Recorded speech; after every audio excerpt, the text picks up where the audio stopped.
ये कह रहे हैं कि जेएलकेएम के कैंडिडेट होने से क्या संभावित तौर पर जेएलकेएम फेलकेएम है, तो हम तो पहले से बोल रहे हैं। तेरह के नाम बता दिए, तेरह आप ही बताइए, तेरह के नाम बताइए। बहुत जाहिर सी बात है कि उतना किसी तेरह को भी के नहीं तो हम भी नहीं जानते, मालूम। जेएलकेएम को तो वो आप नहीं जानते, किसी को नहीं जानते। तो हम जिसकी वजह से आपको इतना नुकसान हुआ, आप उनको नहीं जानते।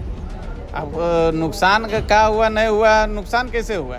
बीते 1 वर्षों में हमने देखा कि जयराम महतो का उभार हुआ। जाहिर तौर पर यह आप बात स्वीकार करेंगे कि आपको उसका मेजर नुकसान हुआ है, ज़्यादा नुकसान हुआ है। आपके वरीय नेता, बड़े नेता सुदेश महतो चुनाव हार गए, सुनीता चौधरी चुनाव हार गई, कई नेता चुनाव हार गए।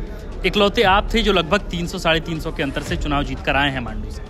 ये जेएलकेएम ने यहाँ भी प्रत्याशी उतारा है, रामदास मुर्मू यहाँ चुनाव लड़ रहे हैं। लगता है कि हमको लगता है, हाँ, और दूसरा का हमको ना जानते हैं ना जानना चाहते हैं, सीधा सीधे। नहीं, अगर मान लीजिए कि बीजेपी की यहाँ कैंडिडेट हैं, महागठबंधन से कैंडिडेट है, तो एनडीए से सरकार कैंडिडेट, में? हाँ एनडीए से कैंडिडेट है, इसके अलावा सरकार को रोजगार कौन देगा? कि भाई खतियान के मसले पर आजसू का स्टैंड क्या है? 32 आप लोग करते रहे और 85 पर चंद्र प्रकाश चौधरी ने हस्ताक्षर कर दिया। इसको लेके खूब ट्रोलिंग होती है आजसू पार्टी की, और आपके नेताओं के समक्ष बड़ा मुश्किल हो जाता है जवाब देना। आप क्या जवाब देंगे? शुरू से कि 1932 खतियान लागू होना चाहिए। 85 पर साइन तो सैन चंद्र प्रकाश चौधरी वो देखिए, वो पूरा फॉल्स ये सब लेकिन चंद्र प्रकाश चौधरी मेरे ही इंटरव्यू में उन्होंने कबूल किया कि हम 1925 नहीं, वैसा साइन वो किसी तरह का हमको नहीं लगता है कि वो, हम ये तो तो नामों पहला बार आपका सुन रहे हैं कौन है, इसलिए हम अब कहाँ बोल रहे हैं, हमको खुद समझ में नहीं आ रहा हमको। और आदिवासियों के बीच खूब सारे मतभेद उभर कर सामने आए।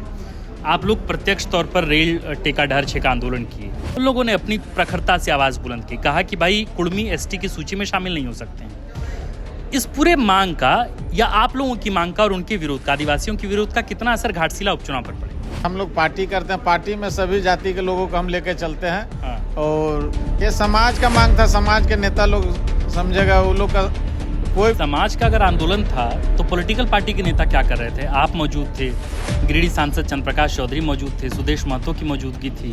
नमस्कार, द फोर्थ पिलर देख रहे हैं आप जानते हैं कि झारखंड के घाटशिला सीट पर उपचुनाव होने हैं।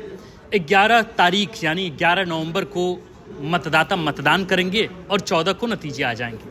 लेकिन इन सब के बीच तमाम गठबंधन, मसलन एनडीए गठबंधन और इंडिया गठबंधन के तमाम बड़े नेता, दिग्गज नेता इस वक्त घाटशिला में मौजूद हैं और अपने अपने गठबंधन के प्रत्याशी की जीत में अपनी महती भूमिका निभा रहे हैं। अब जीत तो किसी एक की होनी है, बाकी हार 12 कैंडिडेट की होनी है। ऐसे में इस वक्त हमारे साथ इस फ्रेम में बातचीत करने के लिए आजसू के इकलौते विधायक, मांडू से विधायक तिवारी महतो मौजूद हैं। तमाम मसलों पर बातचीत करेंगे, घाटशिला पर तो बातचीत करेंगे ही, लेकिन साथ साथ बातचीत कुड़मी आंदोलन पर भी होगी, क्योंकि एक तरह से कुड़मी आंदोलन में सक्रिय भूमिका तिवारी महतो ने भी निभाई थी। सबसे पहले तो बहुत स्वागत। हमको लगता है कि ये पहला साक्षात्कार द फोर्थ पिलर के साथ आ गया। पहले तो धन्यवाद आपको देंगे कि आप घाटशिला में कवरेज करने के लिए आए हैं, और तमाम नेता से भी आप यहाँ के समस्या से लेकर तमाम चीज़ों पे बारीकी से आप समझने के लिए आए, इसके लिए धन्यवाद जी। सबसे पहले तो तिवारी जी, मेरा पहला सवाल यही है, लोग एक्सपेक्ट नहीं कर रहे थे कि आजसू से कोई आएगा, मतलब यही फ्रेम हुआ था, इसी तरह का माहौल कि आजसू के लोग यहाँ क्या कर रहे हैं, क्योंकि एक तरह का मैसेजिंग गया था कि कुड़मी आंदोलन के बाद एक अल्टीमेटम कुड़मी समाज ने दिया है कि हम घाटशिला उपचुनाव में पार्टिसिपेंट नहीं करेंगे, यानी कि वोट नहीं करेंगे। तो ऐसे में कहा जा रहा था कि आजसू से कोई नेता यहाँ नहीं आएगा, तो आप कैसे आ गए? अगर ये अल्टीमेटम वाकई सही था तो? आंसू तो इस तरह का कहीं बात को नहीं रखा है, हमको लगता है कि, और आंसू पार्टी शुरू से ही सभी जाति धर्मों का पक्ष में खड़ा रहता है, और ये पार्टी किसी एक धर्म या एक जाति का पार्टी नहीं, आंसू पार्टी। लेकिन फ्रेम तो इसी तरीके का हुआ, आपको या आपकी पार्टी को लेकर इसी तरह के नैरेटिव गढ़े जाते हैं कि आजसू पार्टी खास करके कुड़मी समाज से आए हुए नेताओं की पार्टी, उसी समुदाय की पार्टी है। देखिए, पूर्व में भी हम लोग का पार्टी में मंत्री रहे, कई विधायक रहे, हाँ। चाहे वो कमल किशोर भगत हो, उमाकांत रजक जी हो, हाँ। रामचंद्र सहीस जी हो। हमको लगता है कि दूसरे जाति के लोग हम लोग का विधायक सबसे ज़्यादा बनने का, यहाँ घाटशिला का पूर्व विधायक हमारे बेसरा जी रहे हैं। तो ऐसे कई नाम हैं जो हम लोग पार्टी से ज़्यादा तमाम जाति के लोग हम लोग के साथ में रहे हैं, और ये पार्टी निर्मल महतो जी का बनाया हुआ पार्टी है, और ये पूरा झारखंड राज्य अलग करने के लिए, लड़ने के लिए बनाया गया था। एक बात बताइए, अभी हाल में जैसे कुर्मी और आदिवासियों के बीच खूब सारे मतभेद उभर कर सामने आए। आप लोग प्रत्यक्ष तौर पर रेल टेका ढहर का आंदोलन किए और आदिवासियों ने आप लोगों के खिलाफ, आप लोगों की मांग के खिलाफ जो है वो अलग अलग इलाकों में, मसलन प्रभात तारा मैदान में, मोराबादी मैदान में, रामदयाल मुंडा फुटबॉल स्टेडियम में उन लोगों ने अपनी प्रखरता से आवाज़ बुलंद की, कहा कि भाई कुर्मी एसटी की सूची में शामिल नहीं हो सकते हैं। इस पूरे मांग का या आप लोगों की मांग का और उनके विरोध का, आदिवासियों के विरोध का कितना असर घाटशिला उपचुनाव पर पड़ेगा? देखिए, ये हमारे जात के लोग का, वो लोग का अपना मांग है। हम लोग पार्टी करते हैं, पार्टी में सभी जाति के लोगों को हम लेके चलते हैं। हाँ। और ये समाज का मांग था, समाज के नेता लोग समझेगा। वो लोग का कोई भी जाति के लोग, हमेशा आप देखते होंगे मेरा कार्यक्रम, हाँ। चाहे संथाल समाज के हो, चाहे बेदिया हो, मुंडा हो, उरांव हो, खड़िया हो, तमाम जगह पे हम जाते हैं और उन लोग हर कार्यक्रम में सबसे आगे बढ़ चढ़ कर हिस्सा लेते हैं। नहीं, समाज का अगर आंदोलन था तो पॉलिटिकल पार्टी के नेता क्या कर रहे थे? आप मौजूद थे, गिरिडीह सांसद चंद्र प्रकाश चौधरी मौजूद थे, सुदेश महतो की मौजूदगी थी। आपके साथ साथ आप लोगों की पार्टी को बहुत नुकसान करके हालिया चुनाव में जिनका उभार हुआ जयराम महतो, उनकी पूरे पार्टी के वरीय नेता, जेएलकेएम के तमाम बड़े लोग, वे लोग भी मौजूद थे। मतलब अगर सामाजिक आंदोलन था तो फिर राजनीतिक लोग वहाँ क्या कर रहे थे? देखिए, अभी हम तुरंत आपको बोले, हाँ। अभी उपचुनाव हम आए हुए हैं और उपचुनाव के बाद सरकार के बारे में अगर पूछिएगा तो हम यही बोलेंगे कि 5 लाख नौकरी कहाँ गया हर एक साल। हाँ। मुख्यमंत्री जो युवा लोग का रोजगार देने का, रोजगार भत्ता का बात था, उस कहाँ गया? हम सरकार से सवाल करने आए। यहाँ तो अभी किसी तरह का, यहाँ जो चुनाव हो रहा है, हाँ।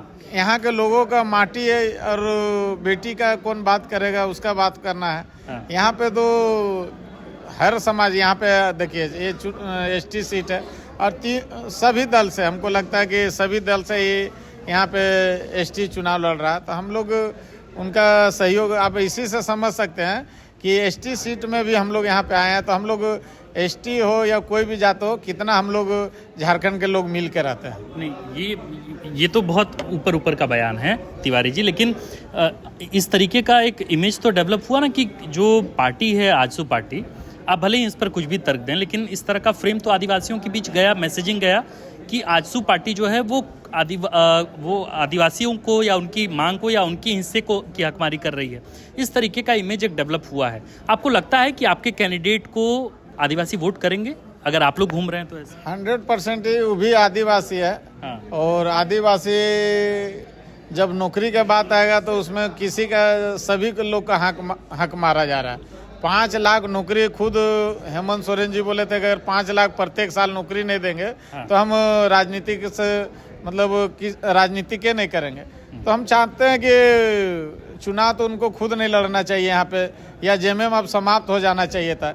जब 5 लाख नौकरी नहीं दे पा रहे हर एक साल, हम तो सरकार से सवाल कर सकते हैं। यहाँ पे तो किसी का बात नहीं, हमको सरकार से सिर्फ सवाल है। सरकार के बात की हम यहाँ से तमाम जनता से, लोग से आग्रह करने, सरकार से सवाल कीजिए जो सरकार चला रहा है। यहाँ पे लोगों को बेरोजगार कर रहा, पूरा झारखंड के युवा लोग बेरोजगार है, एक भी वैकेंसी झारखंड में नहीं निकल रहा है। नहीं, आपका सवाल वाकई बहुत लाजिम है जब आप बेरोजगारी पर, रोजगार पर सवाल करते हैं, लेकिन यही सवाल कुछ इसी तरीके का सवाल या इसी से जोड़कर इसके काउंटर नैरेटिव में सवाल आपसे बाकी लोग पूछते हैं कि भाई खतियान के मसले पर आजसू का स्टैंड क्या है? 32 आप लोग करते रहे और 85 पर चंद्र प्रकाश चौधरी ने हस्ताक्षर कर दिया। इसको लेके खूब ट्रोलिंग होती है आजसू पार्टी की और आपके नेताओं के समक्ष बड़ा मुश्किल हो जाता है जवाब देना। आप क्या जवाब देंगे? देखिए, हम लोग, आप लोग पुराना इतिहास देख लीजिए। माननीय सुदेश महतो जी जब से खड़ा हुए हैं और हम लोग भी उनका साथ है। हम लोग का एक ही मांग है शुरू से कि 1932 खतियान लागू होना चाहिए। 85 पर साइन तो वो देखिए, वो पूरा फॉल्स, ये सब नहीं, बकायदा उसकी चिट्ठी है। कोई चिट्ठी, किसी तरह का चिट्ठी नहीं, कहीं पे चिट्ठी नहीं। 85 पर साइन कोई किसी तरह का नहीं, ये सब अफवाह है। लेकिन चंद्र प्रकाश चौधरी मेरे ही इंटरव्यू में उन्होंने कबूल किया कि हम 1925 वैसा वो किसी तरह का, हमको नहीं लगता है कि वो कट छट के लोग बनाता है लोग वीडियो। हमको लगता है कि ऐसा कहीं पे नहीं है ना। हमारा पार्टी कहीं हमारा घोषणा पत्र में 1932। नहीं वो तो ठीक है, लेकिन जब आप साझा सरकार चला रहे थे और जब 1985 का स्थानीयता उसी के आधार पर जब चीजें तय हुई और गठबंधन में आप थे तो गठबंधन आप छोड़े भी नहीं, गठबंधन में आप लगे रहे। उसका विधानसभा बना है, विधानसभा में लोग जीते हैं। हाँ। विधानसभा में चर्चा होगा। अभी तो हम लोग उपचुनाव में आए हैं। हाँ। उपचुनाव का चर्चा कीजिए। हम लोग यही उपचुनाव में चूंकि उपचुनाव का मुद्दा पूरा उपचुनाव में मुद्दा है, बेरोजगारी मुद्दा है। यहाँ पे एक भी आवास ऐसे लोगों को नहीं मिला। पूरा गांव के गांव चल जाइए, खपरेल घर मिलेगा आपको। 6 बजे के बाद लोग दरवाजा से निकलना मुश्किल है यहाँ के लोगों को। इसलिए मुद्दा में उपचुनाव का जो यहाँ पे घाटशिला का मुद्दा है, यहाँ का रोजगार का मुद्दा है। युवा लोग का नौकरी कैसे मिले, यहाँ लोग को काल कारखाना बंद है उसको कैसे चालू हो। खतियान का सवाल हम इसलिए भी पूछे क्योंकि जब आप रोजगार और बाकी तमाम पलायन या फिर नौकरियों की बात कर रहे हैं तो वो खतियान से जुड़ा हुआ है, इसलिए हमने ये सवाल पूछा। सरकार अगर चाहे रोजगार देने के लिए तो स्थानीय मुद्दा आज तक नहीं बना पाया सरकार। सरकार को ना नियोजन नीति बना पाया है, ना सरकार कभी गंभीर है इस मुद्दा में। तो इसको तो अभी मुंहतोड़ जवाब देने के काम करना चाहिए। यहाँ के चाहे कोई भी लोग हो, चाहे आदिवासी हो, ओबीसी हो, मुस्लिम हो, ऐसे सरकार को उखाड़ फेंकना ही मतलब उचित है। अच्छा एक बात बताइए, आपके अगेंस्ट में बीते 1 वर्षों में हमने देखा कि जयराम महतो का उभार हुआ। जाहिर तौर पर यह आप बात स्वीकार करेंगे कि आपको उसका मेजर नुकसान हुआ है, ज़्यादा नुकसान हुआ है। आपके वरीय नेता, बड़े नेता सुदेश महतो चुनाव हार गए, सुनीता चौधरी चुनाव हार गई, कई नेता चुनाव हार गए। इकलौते आप थे जो लगभग 300-350 के अंतर से चुनाव जीत कर आए हैं मांडू से। ये जेएलकेएम ने यहाँ भी प्रत्याशी उतारा है, रामदास मुर्मू यहाँ चुनाव लड़ रहे हैं। हमको लगता है कि सरकार जिसका सरकार के चर्चा न करके दूसरा चर्चा करते हैं। हमको तो नहीं लगता है कि देखिए आप लोग पत्रकार हैं, पत्रकार अभी आपसे बात करने से पहले सरकार का सवाल कीजिए। सरकार किया क्या, कौन काची है, हमको तो खुद नहीं मालूम है। हम तो नामों पहला बार आपका सुन रहे हैं कौन है, इसलिए हम किनका जयराम महतो का आप नाम कौन फिर अब कहाँ बोल रहे हैं, हमको खुद समझ में नहीं आ रहा। हमको खुद हम तो ये कह रहे हैं कि जब जेएलकेएम के प्रत्याशी, हम तो सरकार के बारे में पूछे ना, जो कैंडिडेट है उनके बारे में लगता है कि कौन कैंडिडेट है, कहा है। हमको सरकार का 5 लाख नौकरी कब देगा, रोजगार कब देगा, ये मुद्दे तो आपने गिना दिए। ये मुद्दे तो और दूसरा हमको ना जानते हैं ना जानना चाहते हैं, सीधा सीधे। नहीं, अगर मान लीजिए कि बीजेपी की यहाँ कैंडिडेट हैं, महागठबंधन से कैंडिडेट है, तो एनडीए से कैंडिडेट, हाँ एनडीए से कैंडिडेट है, इसके अलावा सरकार को रोजगार कौन देगा, हम आप ही से पूछना चाहते हैं। सरकार रोजगार देगा, सरकार से सवाल करेंगे, दूसरा से करें। नहीं बिल्कुल, आपने उस पर कहा है, आपने सरकार की आलोचना की। देखिए, आपने कहा कि भाई रोजगार मसला है, आपने कहा कि भाई देखिए अब थोड़ा सा क्षेत्र घूमेंगे, क्षेत्र में आपको बताएंगे कि क्षेत्र में क्या स्थिति है। सरकार से सवाल है, सरकार लोगों को रोजगार दे, वो ठीक है। देखिए आपका सवाल बिल्कुल जायज है तिवारी जी। हम ये कह रहे हैं कि जो तीसरा कैंडिडेट है, चौथा कैंडिडेट सब लोग 5 लाख वोट ला रहा है। हम लोग बाकी बात हम लोग चुनाव जीत जाएंगे ना। जो दूसरा तीसरा है वो लोग सब 5 लाख से ऊपर वोट लाएगा, हम लोग चुनाव बाकी बात जीत रहे हैं ना। ग्राउंड पर जब आप जा रहे हैं, अपने प्रत्याशी को लेकर क्या फीडबैक मिल रहा है चंपाई सोरेन के बेटे? पूरा 100% बोले तो अंतर पूरा रहेगा। अभी जो सरकार से सवाल यहाँ पे है 5 लाख लोगों को रोजगार देना, बाकी बात आलतू फालतू सवाल हमको लगता है पूछ के वैसे लोग को जो बोले नेता लोग है वो सब का। आप बुरा मत मानिएगा, मतलब मैं ये इसके काउंटर में मैं ये बात कहना चाहता हूँ, ये सवाल इसलिए बहुत प्रासंगिक थे या ये सवाल इसलिए बहुत जायज है क्योंकि झारखंड में देखिए मैं विधायक है, मैं अपनी बात पूरी विधायक है, दूसरा कोई कहाँ से जानेगा। कितना विधायक जो अभी तक लोग नहीं जानता है, इसलिए कौन कहा है नहीं लड़ने वाला पहुँचता होगा। तो अभी बोले 13 कैंडिडेट का आप ही नाम बता दीजिए थोड़ा सा। नहीं, हम तो ये कह रहे हैं कि जेएलकेएम के कैंडिडेट होने से क्या संभावित जेएलकेएम फेलकेम है, तो हम तो पहले से बोल रहे हैं। 13 के नाम बता दीजिए, 13 आप ही बताइए, 13 के नाम बताइए। बहुत जाहिर सी बात है कि उतना किसी 13 के तो हम भी नहीं जानते।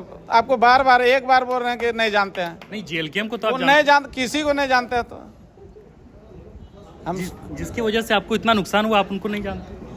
अब नुकसान क्या हुआ नहीं हुआ, नुकसान कैसे हुआ है? जो जीता है चुनाव, सरकार 5 लाख कब नौकरी देगा, हम तो बोले। सरकार को लेके अगर सवाल हो तो क्या क्या सवाल है? मतलब आप सरकार के विपक्ष 5 लाख नौकरी दे सीधा सीधी हर एक साल, ये पहला मुद्दा। यहाँ पे रोजगार भत्ता, अगर नौकरी नहीं दे पा रहा तो रोजगार भत्ता युवा लोग को दे। बस यही, अभी तो ये इतना ही तो कर ले सरकार से सवाल है, और सरकार से सवाल जो पूछना आप पूछ सकते हैं, जो है ही नहीं मार्केट में उसका सवाल पूछना हमको नहीं लगता उचित है। ये तेवर है तिवारी महतो का, इसी अंदाज में बोलते रहे हैं और इसी अंदाज में इनकी पॉलिटिक्स होती रही है।